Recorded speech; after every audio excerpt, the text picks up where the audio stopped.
Assalamualaikum warahmatullahi wabarakatuh. Nama saya Ana Yusriah Dalimunte dengan NIM 20150008. Saya dari Prodi Perbankan Syariah semester 3A. Di sini saya akan membacakan hasil makalah saya dengan materi yang ketiga dengan judul Sistem Ekonomi dan Fiskal pada Masa Pemerintahan Khulafaur Rasyidin. Dimulai dari yang pertama, Sistem Ekonomi dan Fiskal Pemerintahan Khalifah Abu Bakar Asy-Siddiq. Setelah Rasulullah SAW wafat, Abu Bakar Asy-Siddiq yang bernama lengkap Abdullah ibnu Abu Quhafah al-Tamimi terpilih sebagai Khalifah Islam yang pertama. Pada masa pemerintahannya yang hanya berlangsung selama 2 tahun, Abu Bakar Asy-Siddiq banyak menghadapi persoalan dalam negeri yang berasal dari kelompok murtad, nabi palsu, dan pembangkang zakat. Berdasarkan hasil musyawarah dengan para sahabat yang lain, ia memutuskan untuk memerangi kelompok tersebut melalui apa yang terjadi sebagai perang Riddah atau perang melawan kemurtadan. Setelah berhasil menyelesaikan urusan dalam negeri, Abu Bakar Asy-Siddiq mulai melakukan ekspansi ke wilayah utara untuk menghadapi pasukan Romawi dan Persia yang selalu mengancam kedudukan umat Islam. Namun, ia meninggal dunia sebelum usaha ini dilakukan. Seluruh kaum muslimin diberikan bagian yang sama dan hasil pendapatan negara. Apabila pendapatan meningkat, seluruh kaum muslimin mendapat manfaat yang sama dan tidak ada seorang pun yang dibiarkan dalam kemiskinan. Kemudian kebijakan tersebut berimplikasi pada peningkatan total pendapatan nasional di samping memperkecil jurang pemisah antara orang-orang yang kaya dengan yang miskin. Kemudian yang kedua, sistem ekonomi dan fiskal pemerintahan Khalifah Umar bin Khattab. Pada masa pemerintahannya yang berlangsung selama 10 tahun, Umar ibnu al-Khattab banyak melakukan ekspansi hingga wilayah Islam. Kemudian ia juga membentuk jawatan kepolisian dan jawatan tenaga kerja, yaitu yang pertama, pendirian lembaga Baitul Mal. Khalifah Umar ibnu al-Khattab mendirikan beberapa departemen yang dianggap perlu seperti Departemen Pelayanan Militer sampai dengan Departemen Jaminan Sosial. Kemudian dua, kepemilikan tanah. Selama pemerintahan Khalifah Umar, wilayah kekuasaan Islam semakin luas dengan banyaknya daerah-daerah yang berhasil ditaklukkan. Hal ini menimbulkan berbagai permasalahan baru. Pertanyaan yang paling mendasar dan utama adalah kebijakan apa yang diterapkan negara terhadap kepemilikan tanah-tanah yang berhasil dilakukan tersebut.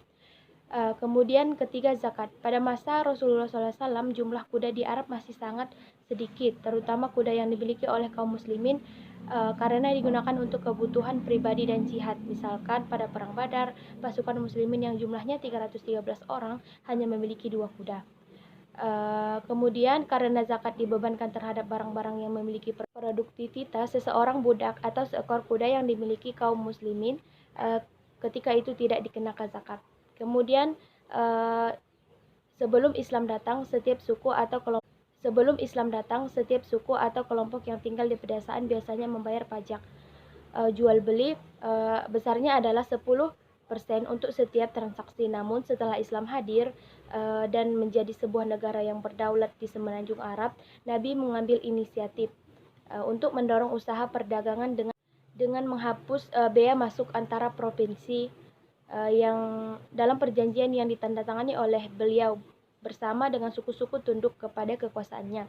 Secara jelas dikatakan bahwa pembebanan 1/10 hasil pertanian kepada pedagang mobil. Kemudian sedekah dari non-muslim. Tidak ada ahli kitab yang membayar sedekah atas ternaknya kecuali orang Kristen Bani Taglib yang keseluruhan kekayaannya terdiri dari hewan ternak. Mereka membayar 2 kali lipat dari yang dibayar kaum muslimin. Bani Taglib merupakan suku Arab yang gigih dalam peperangan. Umar mengenakan jizyah kepada mereka, tetapi mereka terlalu gengsi sehingga menolak membayar jizyah dan malah membayar sedekah. Kemudian mata uang. Pada masa Nabi dan sepanjang pemerintahan Al-Khulafaur Rasyidin, koin mata haraj,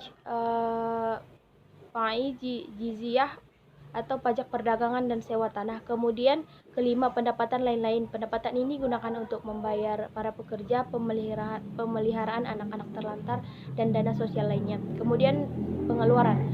Seperti yang telah dijelaskan, Khalifah Umar mendapatkan dana pensiun di tempat pertama dalam bentuk rangsum bulanan atau arzak pada tahun 18 Hijriah dan selanjutnya pada Khalifah Utsman bin Affan tidak mengambil upah dari kantornya, sebaliknya ia meringankan beban pemerintahan dalam hal-hal yang serius, bahkan menyimpang uang di bendahara negara. Kemudian yang keempat, sistem ekonomi dan fiskal pemerintahan Khalifah Ali bin Abi Thalib. Khalifah Ali bin Abi Thalib tetap berusaha melakukan berbagai kebijakan yang dapat mendorong peningkatan kesejahteraan umat Islam. Pada masa pemerintahannya, prinsip utama dari pemerataan distribusi uang rakyat telah diperkenalkan. Sistem distribusi setiap pekan sekali untuk pertama kalinya diadopsi. Hari Kamis adalah pendistribusian dan atau hari pembayaran. Cara ini mungkin solusi yang terbaik dari sudut pandangan hukum dan kondisi negara sedang berada dalam masa-masa transisi. Khalifah Ali meningkatkan tunjangan bagi mereka pengikut Irak. Kemudian Khalifah memiliki konsep yang jelas dalam pemerintahannya, administrasi umum dan masalah-masalah yang berkaitan dengannya. Konsep ini dijelaskan dalam suratnya yang terkenal yang ditujukan kepada Malik Astar bin Haris. Surat yang panjang tersebut antara lain mendeskripsikan tugas kewajiban serta tanggung jawab para pengusaha dalam mengatur sebagai prioritas pelaksanaan dispensasi keadilan serta pengawasan terhadap para pejabat tinggi dan staf-stafnya. Kemudian menjelaskan kelebihan dan kekurangan para jaksa, hakim, dan abdi hukum lainnya. Mungkin cukup sekian hasil dari makalah saya. Jika ada salah-salah kata ataupun dalam penyampaian yang kurang jelas, saya minta maaf. Saya akhiri dengan salam. Wabillahi taufiq wal hidayah. Wassalamualaikum warahmatullahi wabarakatuh. Assalamualaikum warahmatullahi wabarakatuh. Nama saya Ana Yusriah Dalimunte dengan NIM 20150008. Saya dari Prodi Perbankan Syariah semester 3A. Di sini saya akan membacakan hasil makalah saya dengan materi yang ketiga dengan judul Sistem Ekonomi dan Fiskal pada Masa Pemerintahan Khulafaur Rasyidin. Dimulai dari yang pertama, Sistem Ekonomi dan Fiskal Pemerintahan Khalifah Abu Bakar Asy-Siddiq. Setelah Rasulullah SAW wafat, Abu Bakar Asy-Siddiq yang bernama lengkap Abdullah ibnu Abu Quhafah al-Tamimi terpilih sebagai Khalifah Islam yang pertama. Pada masa pemerintahannya yang hanya berlangsung selama 2 tahun, Abu Bakar Asy-Siddiq banyak menghadapi persoalan dalam negeri yang berasal dari kelompok murtad, nabi palsu, dan pembangkang zakat.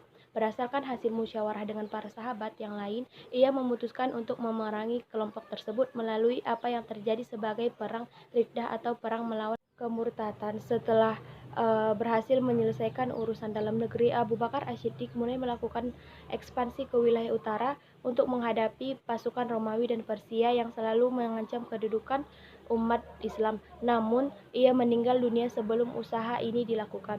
Seluruh kaum muslimin diberikan bagian yang sama dan hasil pendapatan negara. Apabila pendapatan meningkat, seluruh kaum muslimin mendapat manfaat yang sama dan tidak ada seorang pun yang dibiarkan dalam kemiskinan.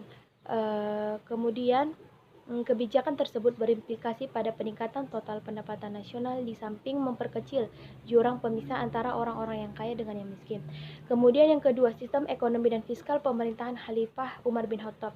Pada masa pemerintahannya yang berlangsung selama 10 tahun, Umar ibnu al-Khattab banyak melakukan ekspansi hingga wilayah Islam. Kemudian ia juga membentuk jawatan kepolisian dan jawatan tenaga kerja, yaitu yang pertama, pendirian lembaga Baitul Mal. Khalifah Umar ibnu al-Khattab mendirikan beberapa departemen yang dianggap perlu seperti Departemen Pelayanan Militer sampai dengan Departemen Jaminan Sosial. Kemudian dua, kepemilikan tanah. Selama pemerintahan Khalifah Umar, wilayah kekuasaan Islam semakin luas dengan banyaknya daerah-daerah yang berhasil ditaklukkan. Hal ini menimbulkan berbagai permasalahan baru. Pertanyaan yang paling mendasar dan utama adalah kebijakan apa yang diterapkan negara terhadap kepemilikan tanah-tanah yang berhasil dilakukan tersebut. Kemudian ketiga, zakat. Pada masa Rasulullah SAW, jumlah kuda di Arab masih sangat sedikit, terutama kuda yang dimiliki oleh kaum muslimin karena digunakan untuk kebutuhan pribadi dan jihad. Misalkan pada perang Badar, pasukan muslimin yang jumlahnya 313 orang hanya memiliki 2 kuda. Kemudian karena zakat dibebankan terhadap barang-barang yang memiliki produktivitas, seseorang budak atau seekor kuda yang dimiliki kaum muslimin ketika itu tidak dikenakan zakat. Kemudian Sebelum Islam datang, setiap suku atau kelompok yang tinggal di pedesaan biasanya membayar pajak jual beli, besarnya adalah 10% untuk setiap transaksi. Namun setelah Islam hadir dan menjadi sebuah negara yang berdaulat di semenanjung Arab, Nabi mengambil inisiatif untuk mendorong usaha perdagangan dengan menghapus bea masuk antara provinsi yang dalam perjanjian yang ditandatangani oleh beliau bersama dengan suku-suku tunduk kepada kekuasaannya. Secara jelas dikatakan bahwa pembebanan 1/10 hasil pertanian kepada pedagang mobil. Kemudian sedekah dari non-muslim. Tidak ada ahli kitab yang membayar sedekah atas ternaknya kecuali orang Kristen, Bani Taglib, yang keseluruhan kekayaannya terdiri dari hewan ternak. Mereka membayar 2 kali lipat dari yang dibayar kaum muslimin. Bani Taglib merupakan suku Arab yang gigih dalam peperangan. Umar mengenakan jizyah kepada mereka, tetapi mereka terlalu gengsi sehingga menolak membayar jizyah dan malah membayar sedekah. Kemudian mata uang. Pada masa Nabi dan sepanjang pemerintahan Al-Khulafaur Rasyidin, koin mata haraj, pai, jizyah atau pajak perdagangan dan sewa tanah. Kemudian kelima, pendapatan lain-lain. Pendapatan ini digunakan untuk membayar para pekerja, pemeliharaan anak-anak terlantar, dan dana sosial lainnya. Kemudian pengeluaran. Seperti yang telah dijelaskan, Khalifah Umar mendapatkan dana pensiun di tempat pertama dalam bentuk rangsum bulanan atau arzak pada tahun 18 Hijriah dan selanjutnya pada Khalifah Utsman bin Affan tidak mengambil upah dari kantornya. Sebaliknya, ia meringankan beban pemerintahan dalam hal-hal yang serius, bahkan menyimpang uang di bendahara negara. Kemudian yang keempat, sistem ekonomi dan fiskal pemerintahan Khalifah Ali bin Abi Thalib. Khalifah Ali bin Abi Thalib tetap berusaha melakukan berbagai kebijakan yang dapat mendorong peningkatan kesejahteraan umat Islam. Pada masa pemerintahannya, prinsip utama dari pemerataan distribusi uang rakyat telah diperkenalkan. Sistem distribusi setiap pekan sekali untuk pertama kalinya diadopsi. Hari Kamis adalah pendistribusian dan atau hari pembayaran. Cara ini mungkin solusi yang terbaik dari sudut pandangan hukum dan kondisi negara sedang berada dalam masa-masa transisi. Khalifah Ali meningkatkan tunjangan bagi mereka pengikut Irak. Kemudian Khalifah memiliki konsep yang jelas dalam pemerintahannya, administrasi umum dan masalah-masalah yang berkaitan dengannya. Konsep ini dijelaskan dalam suratnya yang terkenal yang ditujukan kepada Malik Asdar bin Haris. Surat yang panjang tersebut antara lain mendeskripsikan tugas kewajiban serta tanggung jawab para pengusaha dalam mengatur sebagai prioritas pelaksanaan dispensasi keadilan serta pengawasan terhadap para pejabat tinggi dan staf-stafnya. Kemudian menjelaskan kelebihan dan kekurangan para jaksa, hakim, dan abdi hukum lainnya. Mungkin cukup sekian hasil dari makalah saya. Jika ada salah-salah kata ataupun dalam penyampaian yang kurang jelas, saya minta maaf. Saya akhiri dengan salam. Wabillahi taufiq wal hidayah. Wassalamualaikum warahmatullahi wabarakatuh.